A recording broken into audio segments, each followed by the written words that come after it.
Yeah, I think one of the things I really like about investing and specifically value investing is that well, there are a couple of things. One is it's the broadest of any discipline that you can be in, because any business you might look at, it kind of touches on. I mean, the factors that can affect the future of a business touch a number of different disparate disciplines.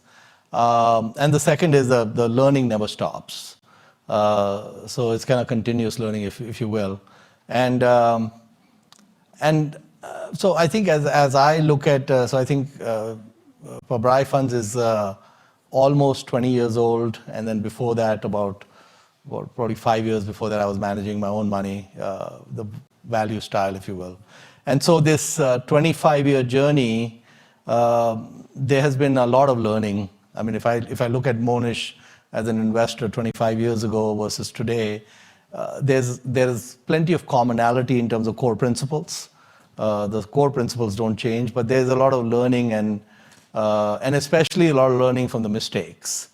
So for example, if I look back, and especially if I look back at the areas I've had trouble in, right?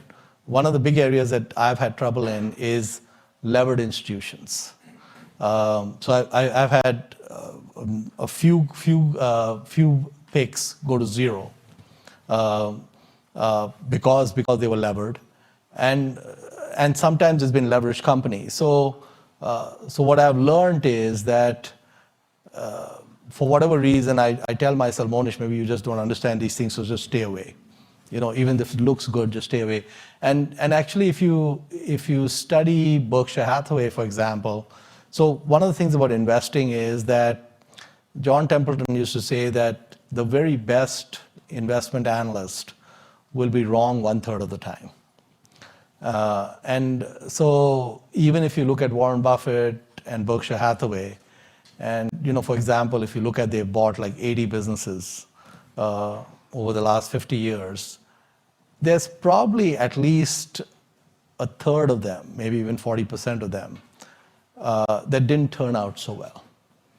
And so if you weight it by dollars spent, the record is great. So they've been right on the big ones.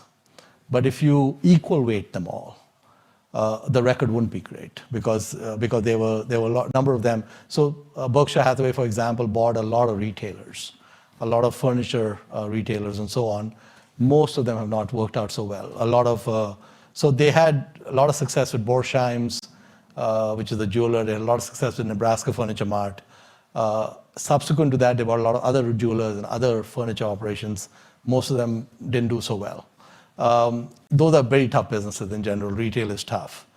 But if you look at Warren Buffett in certain areas, let's say, if you look at him on, let's say, levered institutions, banks, etc., almost no blemishes in the record.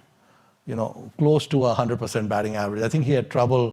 The only time he had trouble with banks was when he invested in Irish banks. But a few people got into trouble with that. But I think if I look at banking, for example, to the 50-year record, almost no blemishes. I mean, they almost hit it out of the park on that front. So I think that all of us as investors, or if I look at Warren Buffett in media, he's done really well historically. Really good at media. He's done very good at consumer packaged goods, very good at brands, not so good at retailers, right? And such. So all of us have our, I would say, our circles of competence and where we are really good and where we might not be really good. And so one of the things that I'm trying to continue to learn is, where to go hunting and where to avoid. And so one of the things I've learned over the years is there's some miswiring in my brain that makes me miss the issues with levered institutions. So try to avoid going there.